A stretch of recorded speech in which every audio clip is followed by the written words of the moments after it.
Welcome to the Checkered Shorts Podcast, a podcast of three fraternity brothers reconnected by their love of IndyCar. Join us for grid-rival IndyCar fantasy talk, predictions for upcoming races, and reactions to race day results and all things IndyCar. Let's go racing! Hey, hello, welcome back. Checkered Shorts, episode number 31. And we're thrilled to be joining you pre-race for Toronto. That's a Honda race. There's a long name. I'm just going to go with Toronto Honda. So 31, Professor Dinwiddie, I'm sure you got something lined up for us. Absolutely. 31. I know Pat would like for me to call this the Reggie Miller episode. Reggie. But since this is an IndyCar broadcast or a podcast, I'm gonna go with the number 31, won the 1994 Indianapolis 500. That would have been Al Unser Jr. And that was the PC-13 that we talked about earlier this season, or PC-23, sorry. The 94 race that Al won. He won his second Indianapolis 500. So Al Jr., number 31. I did not know he was a 31. Penske livery. This is a side that you know how everybody's talking about Palou dominating this season. I think it was that year was just as dominant, if not more dominant than what we are seeing now. So this has happened before. I believe Penske as a whole won like 13 races that season, and I think Al had 8 or 9 of them. So yeah, you're right there.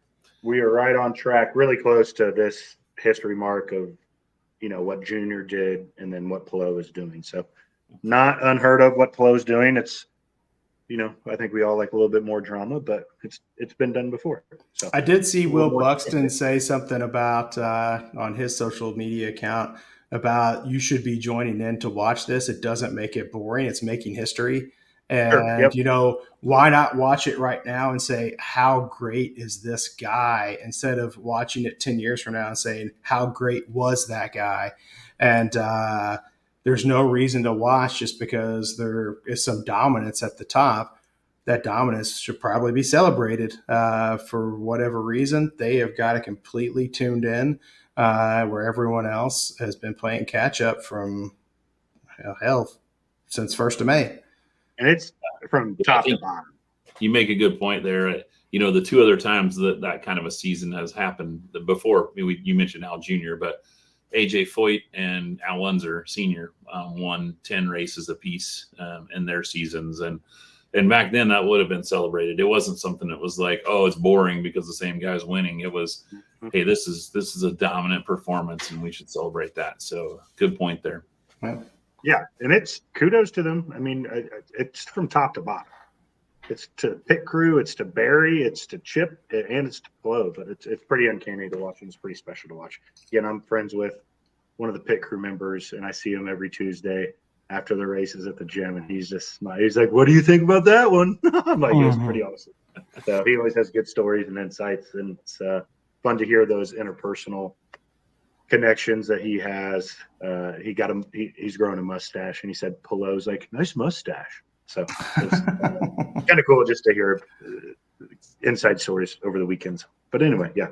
Well, let's not forget a couple of those races were, let's just say, handed to Palou too, though. Like go back to St. Pete, Dixon, and the whole didn't have radio contact with his crew, and then this last one. You know, the early pits. However, he gave one up at he sure did. Ohio as well. He finally made a mistake.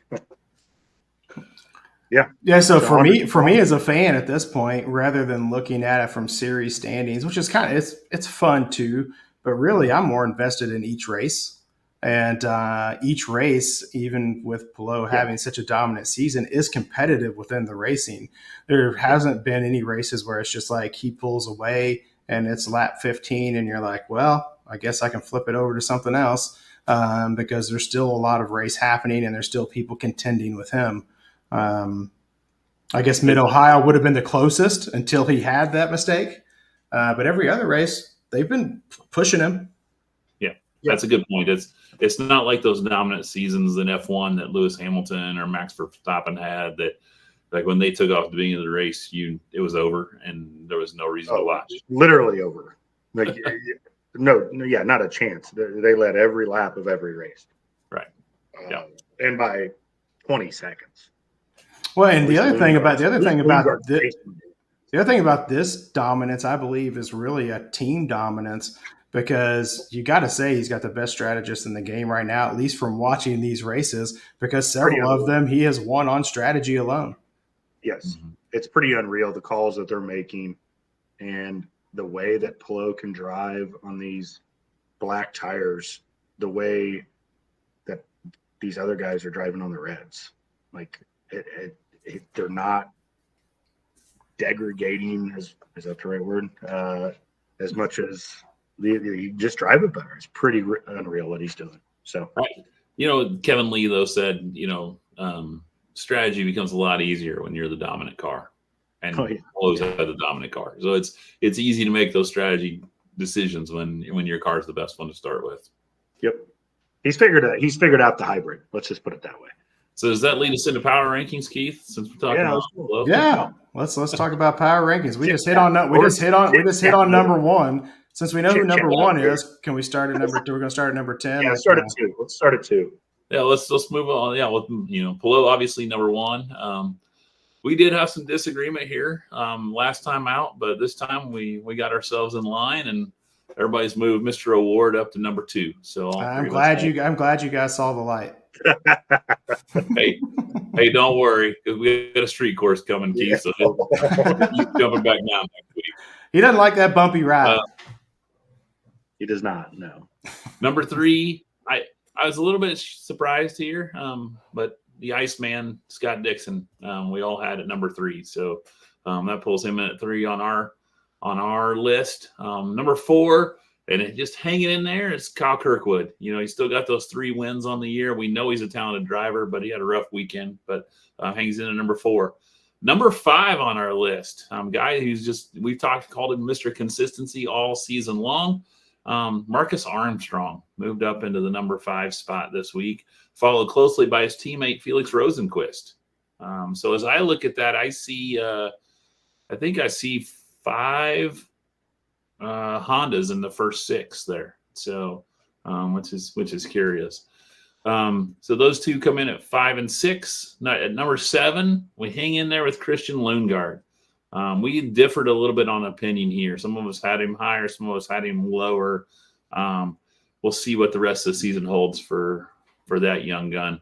Yeah, well, one thing we did hit on off air, we talked about the remaining season, and there are still 3 street and road courses left out of the 5, and that seems where he makes his hay. So, he could pad his stats enough that even finishing poorly on the short ovals to end the season, he could still end up in the top 5 or 6. That's a good point. Coming in at number 8 was the Miller Lite boy, Santino Ferrucci. He edged out his teammate, David Malukas, by just barely in our rankings, leaving Malukas down at number 9.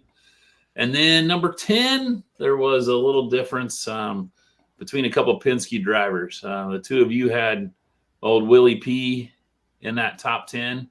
I was really impressed with what Newgarden did in Iowa, and so I jumped him up into the top 10. But you guys won that battle, and we'll put Will Power in at number 10 this week. Yeah, it's hard to bet against Will Power because he's not Mr. Consistent from the standpoint of him always staying out of danger and just being steady on the course, but he's consistent about pushing to the front, and he's consistent about passing. He's consistent about getting podiums, and I just got to think his last 5 races when his seat's on the line, and I don't want to say his career because someone's going to pick this guy up if he's not held on to, but he's going to be fighting like hell and want to finish strong. He has 5 top 5s and 6 top 10s. Power does this year. And Joseph is jogging around the track, waving at the camera. That's the best interview you can get out of him. He is what? And he has a pole. What is he? He is 8th in IndyCar ranks. Yeah. So Rosie has 4 top 5s and 8 top 10s. So does Newgarden. And then Armstrong, this is just all for comparison.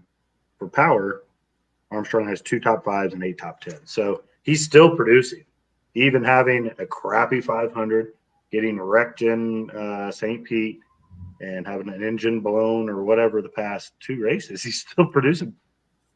Give me willpower over all 3 of those, if not some of those other top drivers, I would not have known that he had that many top 5s and 10s, but the old man can still whip it around. I feel like he's got something to prove. I mean, sometimes the guys get to a certain age, and the guys that were interviewed at Iowa, they talked about this, the times when they woke up and said, oh, I got to go race, or not looking forward to getting on a plane and going here to race. And Will Power does not seem to be in that phase of his life. Right. There's a clip of speaking about getting interviewed of, this is way after the race. I don't know if it was Saturday or Sunday, but so they're in their hauler area, and Will's on his scooter coming this way to the camera, and they're trying to get Newgarden to talk. And you see Power and Newgarden walking by each other, and Will just goes like this, because he knows they're trying to chase Newgarden down to talk, and Newgarden's not talking. Pretty funny. I'll send you the clip, but it's just like, yeah, man, figure it out, bud. So, side story. Sorry. No, you're all good. Yeah. No, that's our top 10 for this week. Any other thoughts there? Armstrong up at number 5 on our list. I don't think any of us saw that at the beginning of the season. He's doing great. I'm really interested to see how Kirkwood responds, because he could slide down this list pretty quickly if he doesn't rebound from such a bad weekend. I'm curious to see how Pato can finish the next couple of weeks, because, like we said, those short ovals, he loves them. And he loves IMS, and sometimes on specifically the street courses, he's not fond of them, and it shows in his finishes. Yeah.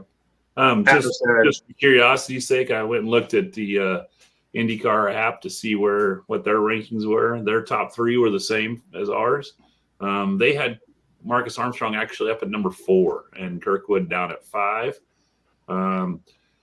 They had Rosenquist and Lundgaard there, kind of in the same area we did. They did not have Ferrucci on their list. They did not have Power on their list. They had Newgarden in at number 8. Malukas was on the list, but somebody that we didn't have on the list that I considered him really hard was Christian Rasmussen, and the move he's made this. And I keep an eye on him for the next couple of weeks. But a little bit of difference between IndyCar riders and where we've got them. I considered the Arenas too. I think he had a great week for a subpar team. Still just driving the wheels off of that thing. Especially, I forget what day he qualified towards the back because he slipped up on the second lap, but still had solid weekend with, again, subpar equipment. To put him in a Ganassi car, I'd love to see that guy run, man.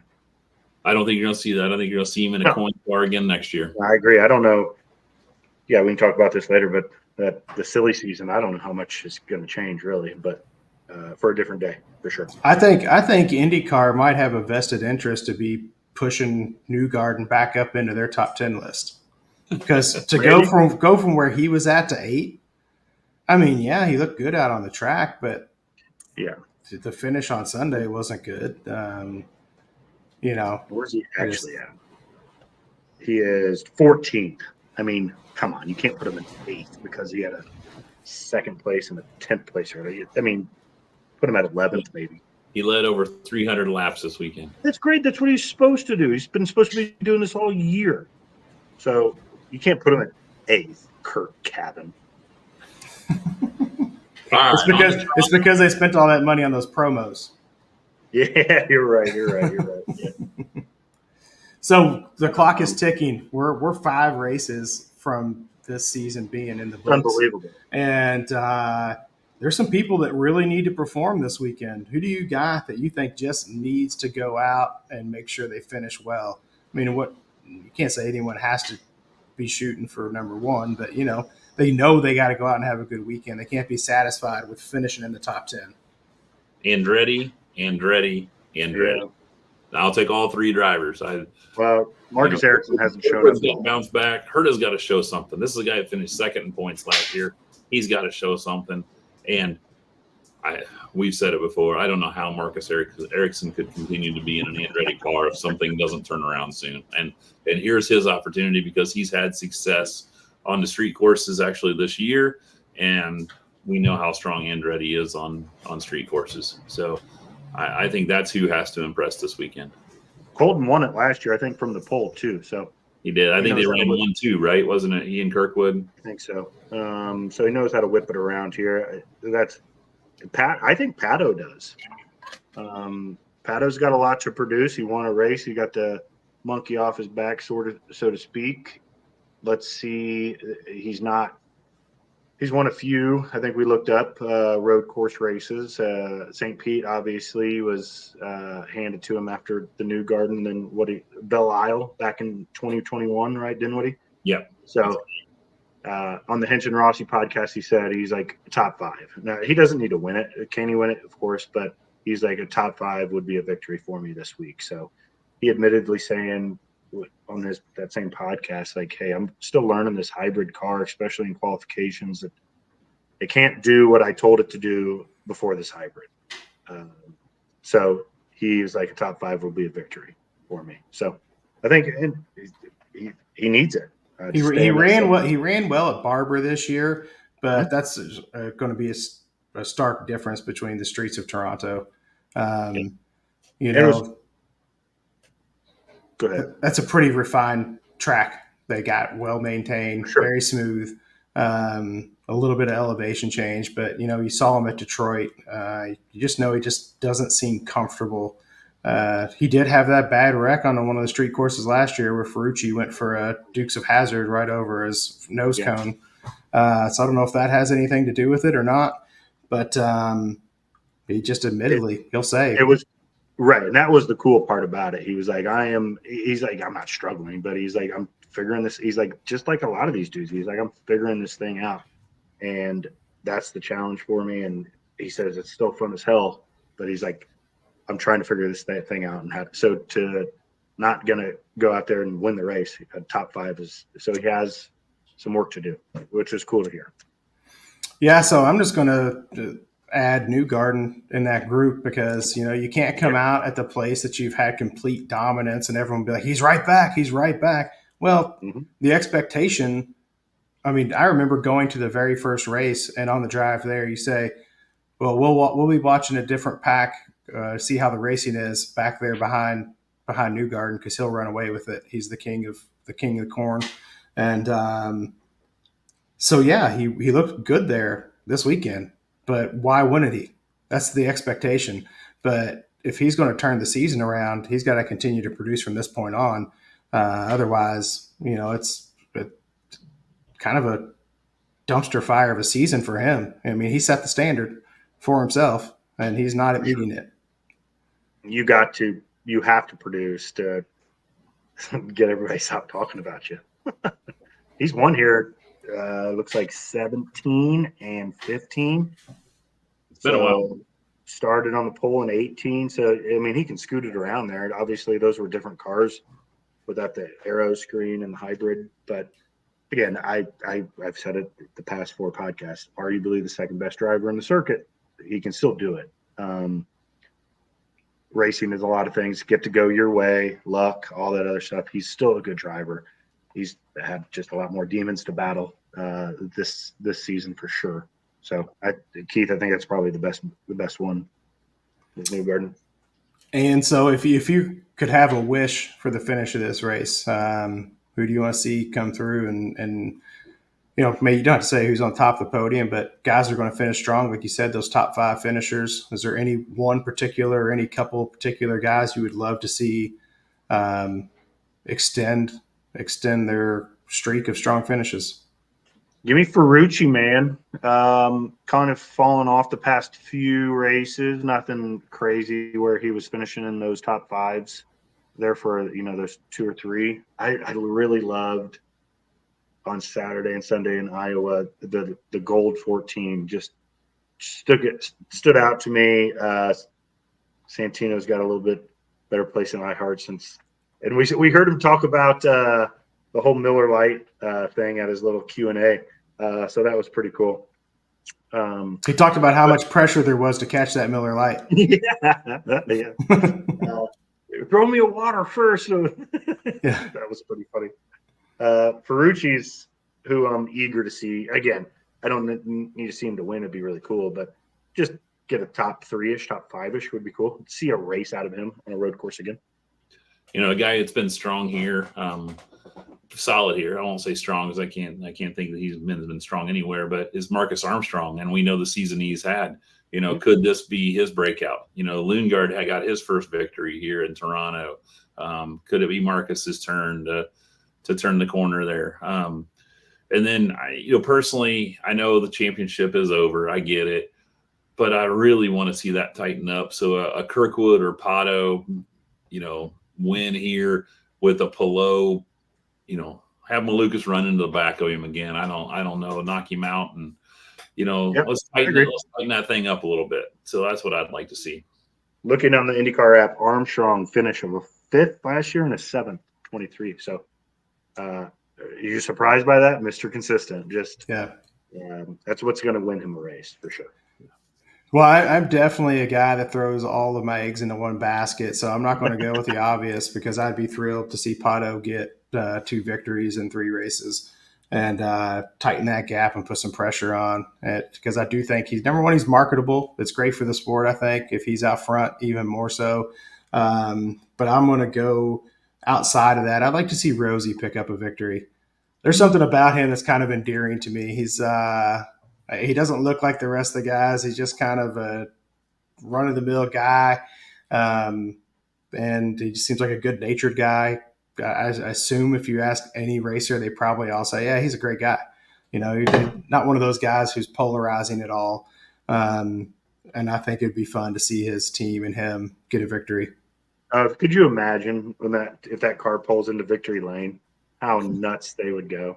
Yeah. Like, that's the cool stuff to see. We've all seen it from Pelot. Like, okay, seeing a new winner, like, not just, he's won before, but it's been 4 or 5 years. But just to see a new team win like that, pretty sweet. So that'd be cool.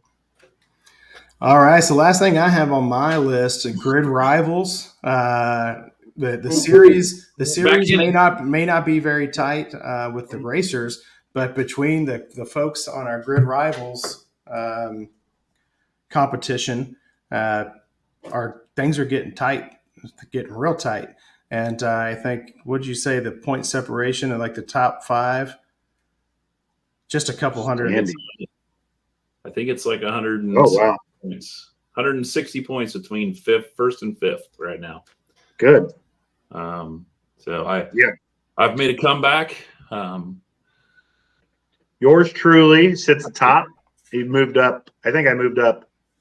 Did I move up from 4th to 1st? Because of Rasmussen, wasn't it? Yeah, it was. Race. It was Rasmussen. Heath moved up, or is in 2nd. We still don't know who GR user 003. If you listen, identify yourself. Real BMD is Dinwiddie, Beef and Noodles, our good friend Mad Dog. Scott Wire in 6th.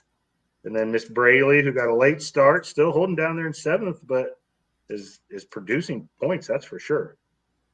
She has more points than Scott and catching up to Maddox real quick. I just noticed that Mad Dog's profile picture is him and Kristen. And Catherine Lake.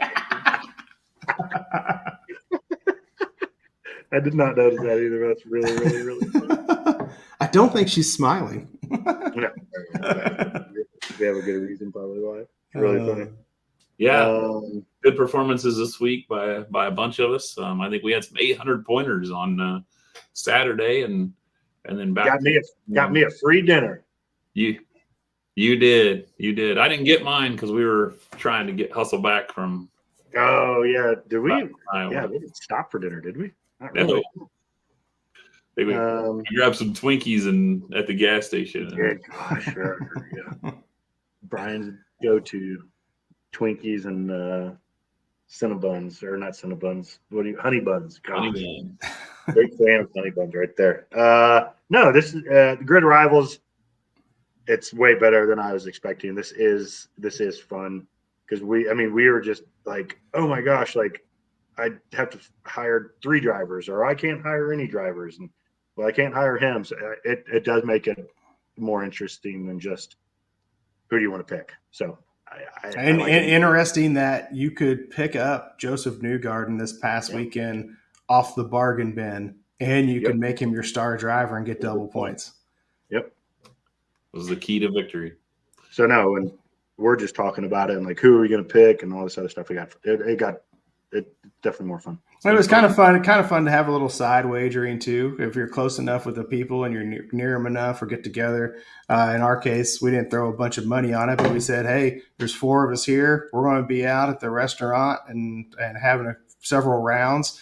Whoever wins, the other 3 got to pick up the tab. So it was just kind of fun to have a little something extra riding on the race itself. We switched to Miller Lite bottles that night. Those drafts a little too potent for us the first night. Yeah. Saturday morning, we woke up ready to go to the racetrack. Well, the racetrack was ready for us. I'm not sure we were ready for the racetrack. It took a couple to prime the pump to get me into gear, as you guys saw. But we made it. It might have been the Perkins breakfast, Patrick. The Perkins breakfast or the Viper hot sauce the night before. One of the two. All the above. Maybe it wasn't the beer. You're right. It's every man wakes up the day after hanging out with his friends or having a barbecue or having the July 5th. You wake up, I must have ate something bad. and our wives are standing over behind us, just making that face. That was it. That was it. Self-inflicted wounds. We prevailed. We succeeded, and we had fun doing it. So, Hey, just back to the racing for this weekend. If you're thinking, about that Grid Rivals team, Dixon and Power, between the 2 of them, have 7 victories on this street course.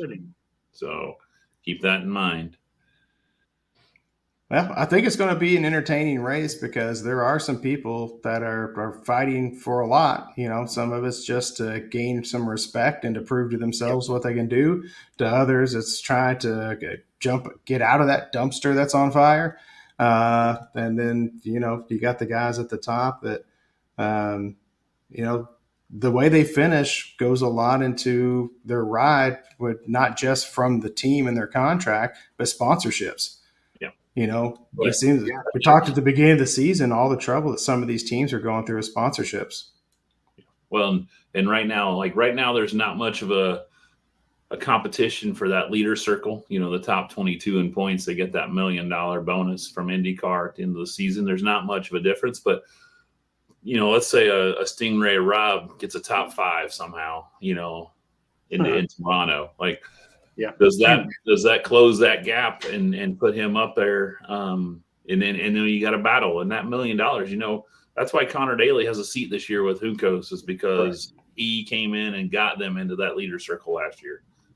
So that leader circle gets real important, and so keep an eye on some of those back markers. The Abels, the Stingrays, the Louis Fosters, some of those guys, what they can. And not to say that Fox hasn't done a good job, but they need to keep doing a good job or a better job of keeping track of those backstories and knowing the insights and giving the casual fan the soap opera of here's the situation with Stingray or whoever it is, and focusing on them a little bit too, just to add some drama if Pelot's walking away with it or whomever. But yeah, to your point, Keith, I think Pelot is up there and is dominating, but there's still a lot of other drama and a lot of other stories that these guys can focus on too, especially towards these last 5 races.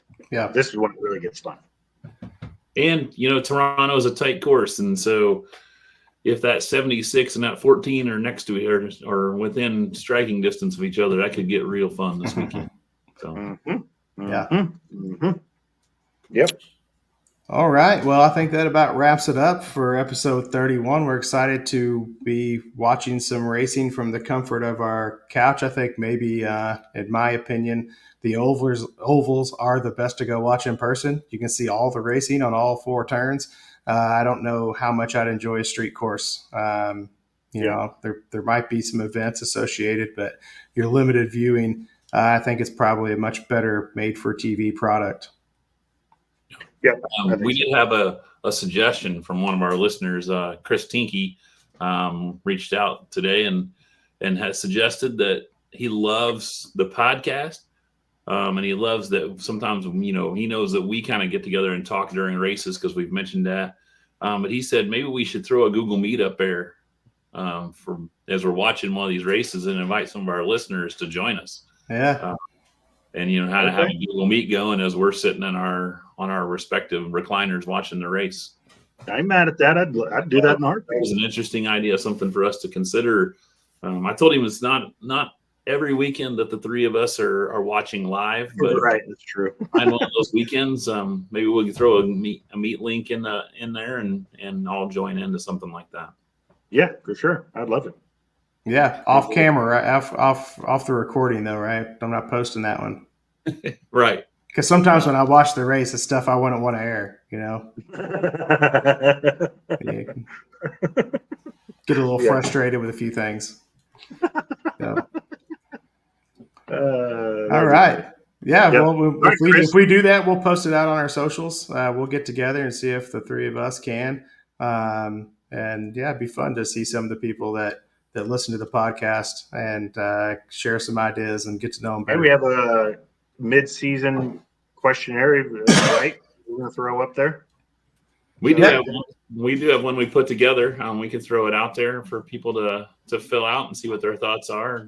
Driver of the year, moment of the year, Pat Kelly landscaping award winner of the mid-season kind of thing. So maybe you guys can throw that out on socials and out on the link it here in the pod as well. All right. Yeah, do that. And then we'll redo it again at the end of the season. There you go. See how they compare. All right. Very good. Thank you for joining us on Checkered Shorts. See y'all.